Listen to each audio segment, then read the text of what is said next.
like it very much if you had turned off the lights and disconnected the television cameras. So I'm a professional performer, and I only appear on TV for entertainment or philanthropic organizations.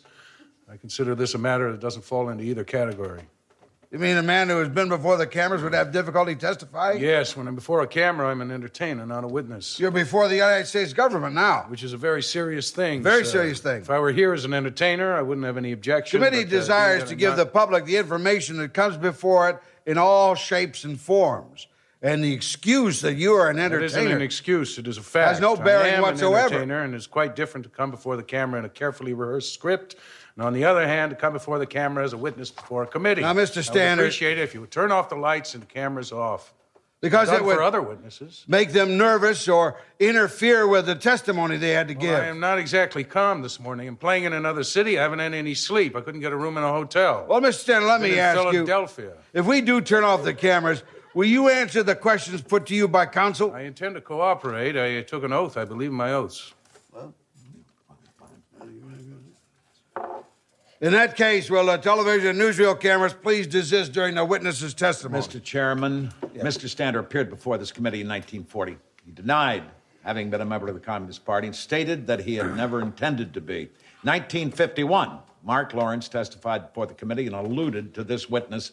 On the following day, a telegram was received in which the witness denied the statement made by Mr. Lawrence and requested an opportunity to appear before the committee. This matter has been before the committee for 2 years? I tried to get an immediate hearing. It was important. Merely receiving the subpoena caused me to be blacklisted in radio, television, and motion pictures. At the same time, I sued the witness who perjured himself before this committee, Mr. Mark Lawrence, in the state Supreme Court of New York, which ruled that he enjoyed congressional immunity. However, if Mr. Standard, we're not interested in extraneous matters. Extraneous? When a man comes directly from the psychopathic ward? I informed the committeeman that this psychopath was used as a witness against me and under advice of counsel fled to Europe and is still a refugee from this court case. Do I understand, Mr. Stander, you were here to answer the $64 question? I will answer every question. I've made an oath and I'm not in the habit of violating my word, even when I don't take an oath. Then you will begin by telling the committee, please, when and where you were born. New York City, January 11th, 1908. What is your occupation, Mr. Stander? I'm basically an actor. I've been a newspaper reporter. I've been a director of stage entertainments for the Red Cross, Air Force, Kiwanis, Junior and Senior Chambers of Commerce, Elks, Moose, other organizations with animal names. I've produced 2 Broadway plays. I've been a theatrical person for the last 26 years, with an occasional venture into journalism. Mr. Stander, how long did you remain in Hollywood? Until I exposed the criminal records of Brown and Byoff, the racketeer gangster officials who later went to jail. I exposed them 1 week before Westbrook Pegler exposed them in the paper. I was blacklisted by the Motion Picture Producers Association. How long, Mr. Stander, did you continue as an actor? After the major studios blacklisted me, I worked for independent producers. Approximately. And up until Mark Lawrence mentioned my name, or rather until Larry Park said he didn't know me as a communist. That appeared in the paper. Just to have my name appear in association with this committee. It's like the Spanish Inquisition. You may not be burned, but you can't help coming away a little singed. How long did you engage in screen acting? 35, 48 or 9, except for a period in the Air Force. And while I'm looking at it here, I notice the Chief of Staff gave me letters and autographed pictures attesting to my excellent service record and character. Well, what is the date? I see a citation from the Red Cross, War Bond Drive, the Treasury Department. Here's a tribute from the Armed Forces Radio Service. Fine. Dear Mr. Stander, may I extend my appreciation for your splendid participation and cooperation in our Mr. Stander, if there is some part of your career that you are proud of... I'm proud of everything. You have made some self-serving statements. Does the committee charge me with being a communist? Mr. Stander, will you let me tell you? Will you be quiet while I tell you what you are here for? Yes, I'd like to hear. You are here to give us information which will enable us to do the work assigned to us by the House of Representatives. To investigate reports regarding subversive activities in the United States. Well, I'm more than willing to cooperate. Now, just a minute. Because I know of subversive activities in the entertainment industry and elsewhere. Primarily in any subversive knowledge you have. If you're interested, I can tell you right now I have knowledge of subversive action. I know of a group of fanatics who are trying to undermine the Constitution of the United States by depriving artists of life, liberty, and the pursuit of happiness without due process of law. I can cite instances, I can tell names. I'm one of the first victims, if you're interested. A group of ex-bundists, America Firsters, and anti-Semites, people who hate everybody, Negroes, minority groups, most likely themselves. Now, Mr. Stander, unless you begin to answer these questions and act like a witness in a reasonable, dignified manner, under the rules of the committee, I will be forced to have you removed from this room. I want to cooperate with your attempt to unearth subversive activities. I began to tell you about them, and I am shocked by your cutting me off. What? I am not a dupe, or a dope, or a mo, or a schmo, and I'm not ashamed of anything I said in public or in private. Mr. Stander, do you recall whether you left Hollywood in 48 or 49? I'm not sure. I made a tour of the nightclub circuit. Fine. Which was the only thing that was left to me after being blacklisted by the major Well, studios will by you merely newspaper accusation without anybody charging me with anything. In fact, the last time I appeared here, the chairman said this committee didn't charge me with anything, and I swore under oath I would like, if you want, to introduce the record of my testimony here in August 21st, 1940. Well, you're not charged with anything. You're not charging me with lying under oath. You're not charging me with being a communist. You're brought here as a witness. I am a witness, Please don't. not a defendant. I haven't been accused of anything. I want that very straight because though newspaper headlines, people get peculiar attitudes. Mere appearance here is tantamount to being blacklisted because people say, what is an actor doing in front of the Un-American Activities Committee? Mr. Stander, why did you want to appear before this committee so badly then? Because I was told by my agent if the committee allowed me to refute Mark Lawrence's testimony, I'd be able to get back into motion pictures. One of the biggest TV agencies told my agent that if I could again swear I wasn't a communist, I'd have my own TV program, which meant $150,000 a year to me. Mr. Stander. So I had $150,000 Mr. motive Stander, for coming before the committee. If you will just subside and answer the questions. Are you inferring Now, just that a minute, anything Mr. I said Stander. was not Unless the you do truth? that, your performance is not going to be regarded as funny. I want to stay right now. Will you I am not please trying subside? to be funny. If you continue, I'm going to ask the chairman to turn on the camera so your performance may be recorded for posterity. Now, Mr. Stander, the investigation the committee has made would indicate that you have special knowledge of things that the committee is inquiring about. Harold J. Ash was asked the names of professional units whose membership was kept secret. Here is his testimony, quote, Lucy Stander, the wife of J. Stander, also known as Lionel Stander. I'm not married. Or your former wife. Which one? What? The name mentioned here was Lucy. Do you remember that name? Yeah, I remember her. Vaguely. Let me read it again, Mr. Stander. Quote, Lucy Stander, at that time, the wife of J. Stander, also known as Lionel Stander. What year was that? That was along about 36. I wasn't married to Lucy in 36. It was evidently the time you were married to Lucy. You would know when you were married to Lucy, wouldn't you? Yes, we were separated in 35. Mr. Stander, were you a member of the Communist Party at any time between 1935 and 1948? I swore in 1940 that I was not a member of the Communist Party. Why don't you swear under oath now? You want me to give you the reason? Yes. Because I don't want to be responsible for a whole stable of psychopaths, informers, stool pigeons, ex-political heretics who come in here beating their breasts and saying, I'm awfully sorry, I didn't know what I was doing. Please, I want absolution. I want to get back into pictures. They'll do anything to get back into pictures. They'll mention names. They'll name anybody. Are you acquainted with Martin Berkeley? Any question about stool pigeons, informers, psychopathic liars, for instance, Mr. Berkeley, first he said he was not a member of the Communist Party. Then when he realized you had the goods on him, he came in here and rattled off 150 names. This is an incredible witness. Do you decline to answer the question? I resent the inference that anyone who invokes the fifth, which our forefathers fought for, is guilty of anything. My name is Stander. The name was adopted because in feudal Spain, my ancestors didn't have the protection of the United States Constitution and were religious refugees. And you know that the Puritans, the people who established this country, used that right. I've done a little research since you called me. The first Will instance you was, answer and I am the not question being I sacrilegious. asked you, I am Mr. not Stander? being sacrilegious was when Jesus Christ was asked by Pontius Pilate, these judges have a lot of witnesses against you. And he said nothing. Will you answer the question? I decline under the First Amendment, which entitles me to freedom of belief, under the Fifth Amendment, under which there is no inference of guilt, and under the Ninth Amendment, which gives me the right to get up in the Union Hall, which I did, and introduce a resolution condemning this committee for its abuse of power in attempting to impose censorship upon the American theater. Now, Mr. Stander, wait a minute. And finally, I can't understand why a question dating back to 1935 concerning statements made by a bunch of stool pigeons and informers can aid this committee in recommending legislation to Congress.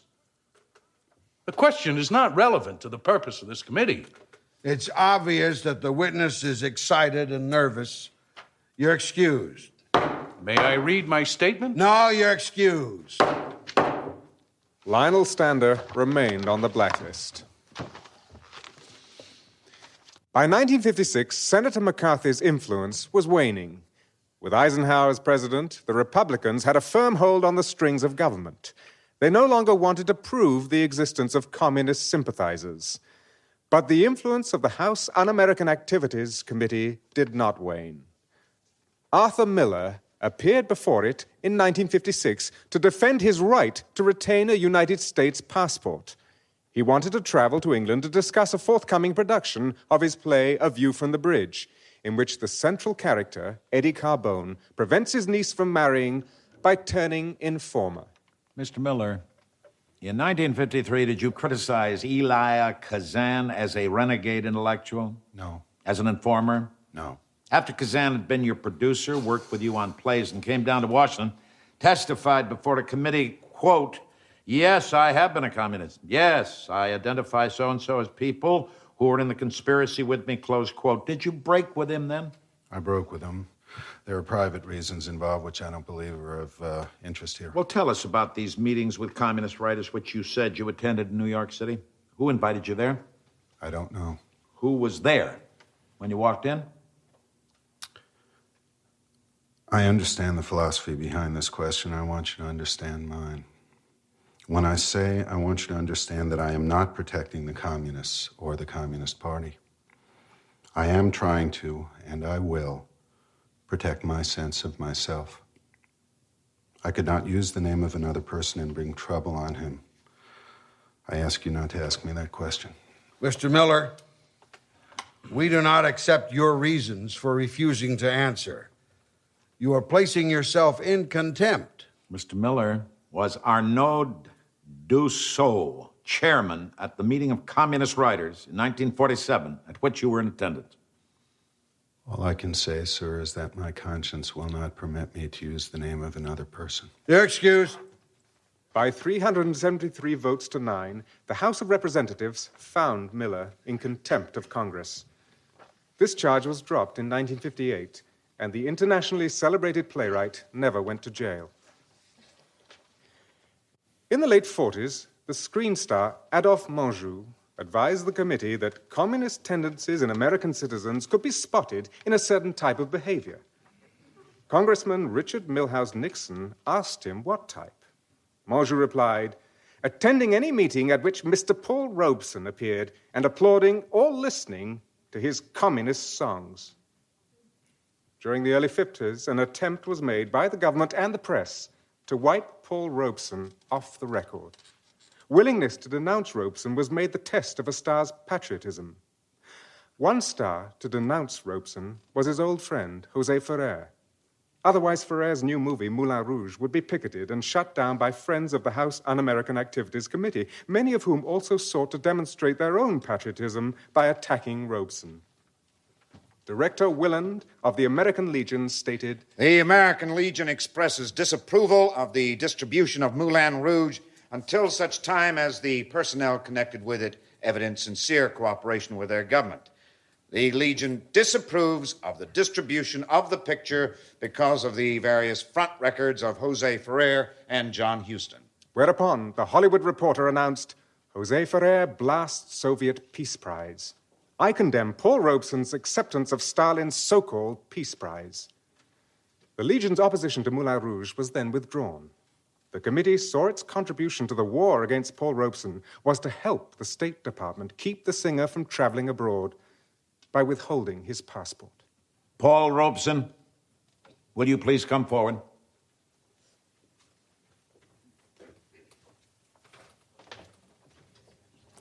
Now, Mr. Robeson.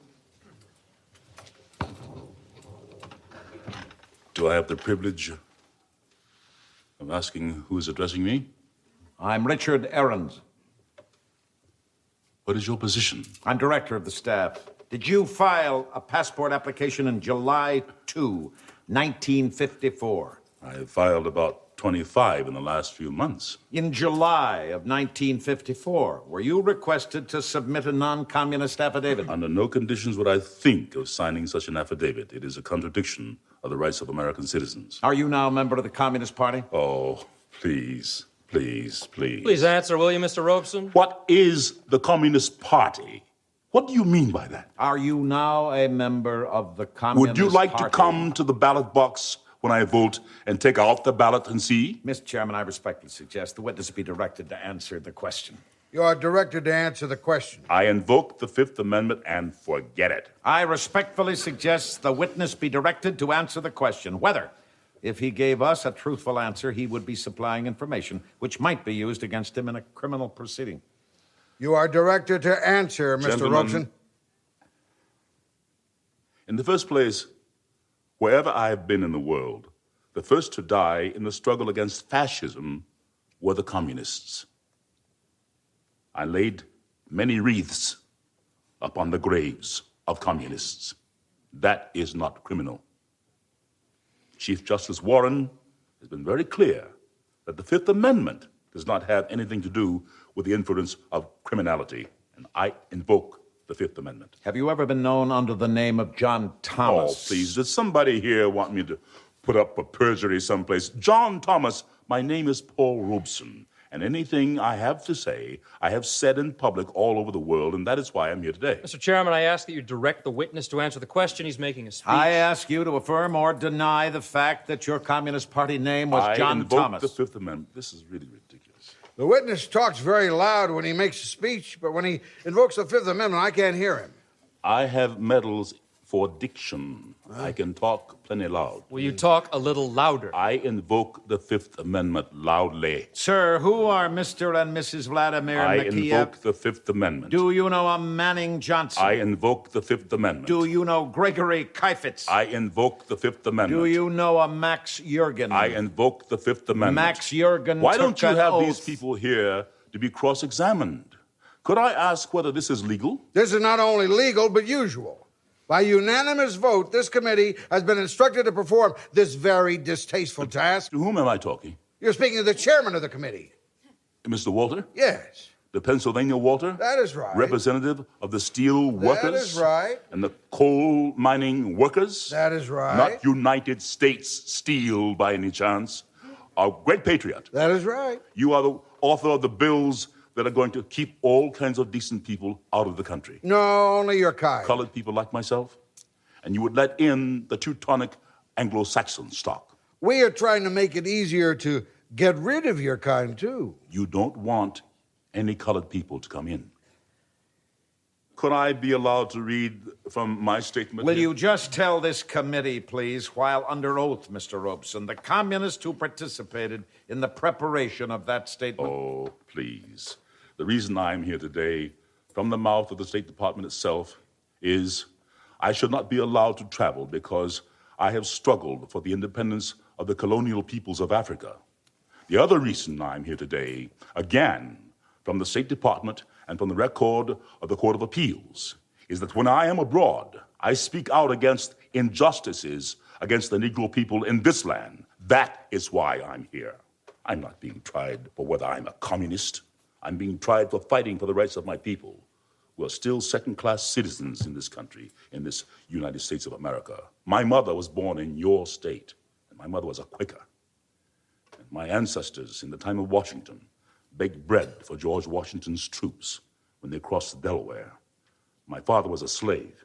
I stand here struggling for the rights of my people to be full citizens in this country. And they are not. They are not in Mississippi. They are not in Montgomery, Alabama. They are not in Washington. They are nowhere. And that is why I am here today. You want to shut up every Negro who has the courage to stand up and fight for the rights of his people, for the rights of workers. And I have been on many a picket line for the steel workers, too. And that is why I'm here today. Would you tell us whether or not you know Thomas W. Young? I invoke the Fifth Amendment. Thomas W. Young is a Negro president of the Guide Publishing Company. I'd like to read you his testimony, quote, Paul Robeson has no moral right to place in jeopardy the welfare of the American Negro to advance a foreign cause. In the eyes of the Negro people, this false prophet is unfaithful to their country, and they repudiate him, close quote. Do you know the man that said that? I invoke the Fifth Amendment now. Can I read my statement? It is a sad and bitter comment. While you were in Paris in 1949, Mr. Robeson, did you tell an audience the American Negro would never go to war against the Soviet government? May I say that is slightly out of context? May I explain to you what I did say? I remember the speech very well. 2,000 students who came from populations that would range to 600 or 700 million people asked me to say in their name that they did not want war. No part of my speech in Paris says 15 million American Negroes would do anything.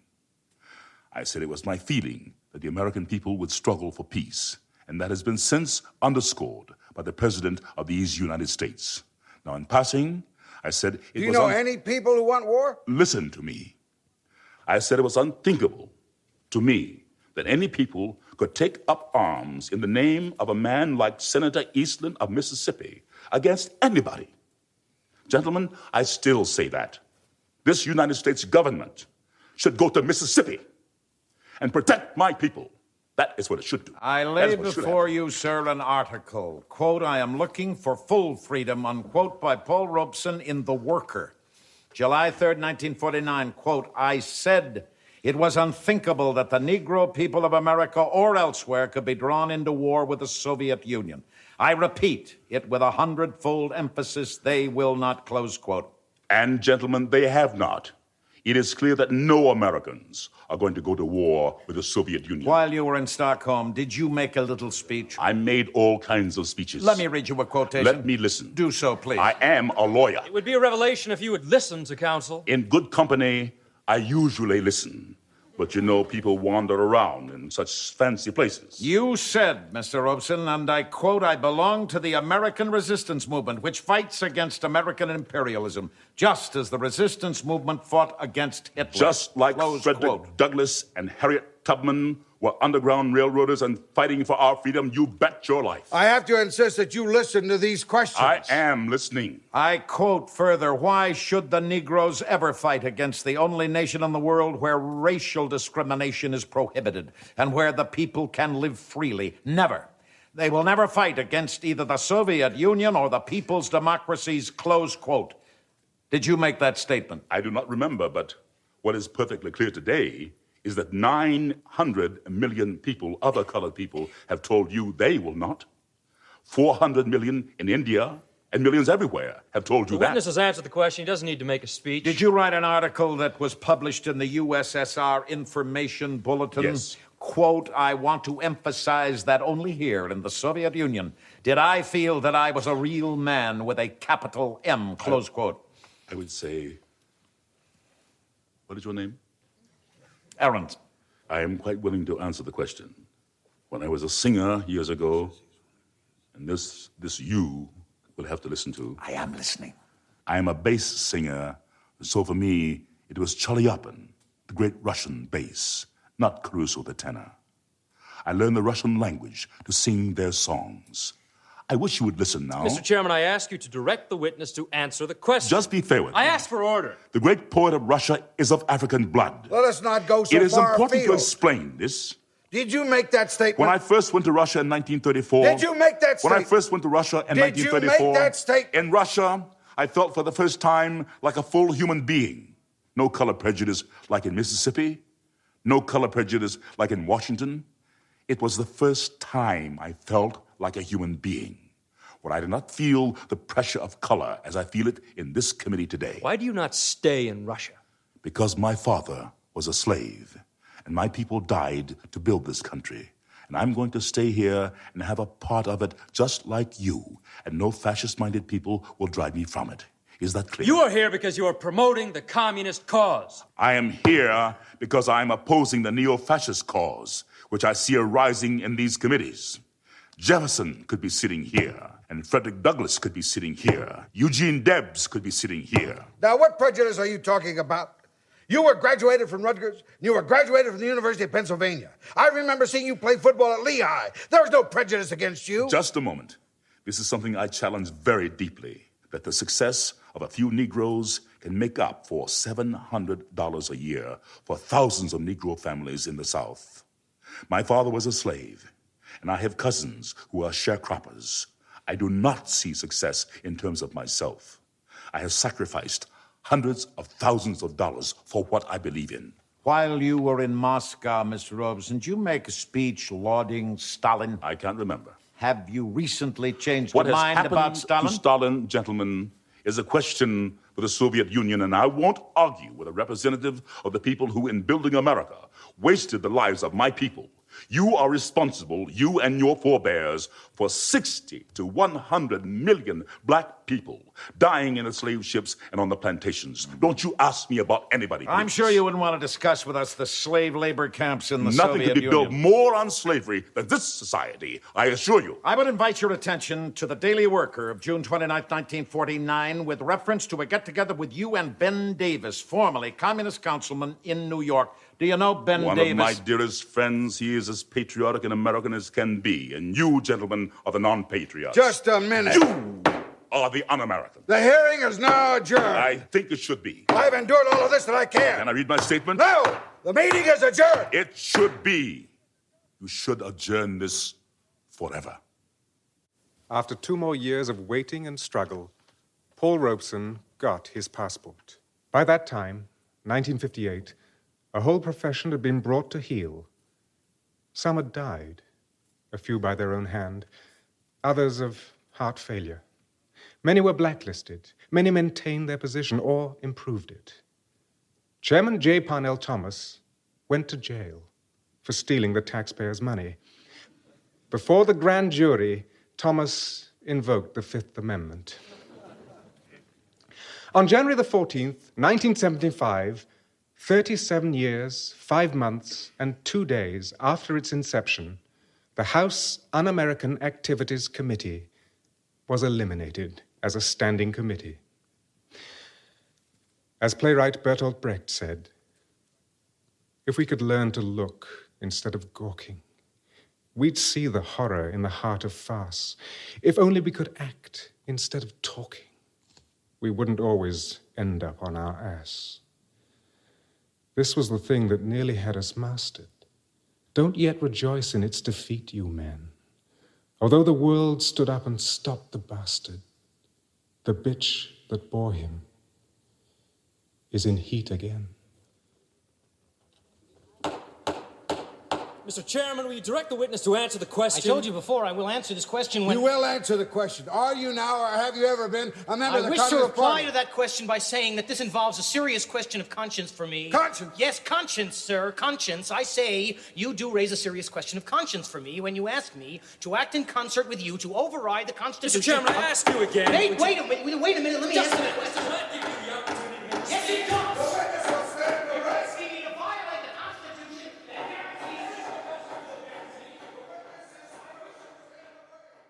That was Eric Bentley's Are You Now or Have You Ever Been?, starring in alphabetical order Edward Asner as the committee chairman, René Aubergenois as Edward Dmytryk, Bonnie Bedelia as Judy Garland and Lillian Hellman, Jack Coleman as the committee member, Bud Cort as Ring Lardner Jr. and Martin Berkeley, Richard Dreyfuss as Arthur Rankin and the witness, Hector Elizondo as Abe Burrows, Robert Foxworth as Larry Parks and Willand, Harry Hamlin as Gregory Peck and Sterling Hayden, James Earl Jones as Paul Robeson, Richard Masser as Sam G. Wood, Louis Mandel, and Arthur Miller, Franklin Seals as Jerome Robbins, Joe Spano as Richard Milhouse Nixon and Elia Kazan, James Whitmore as the investigator, Michael York as the narrator, and Harris Yulin as Lionel Stander.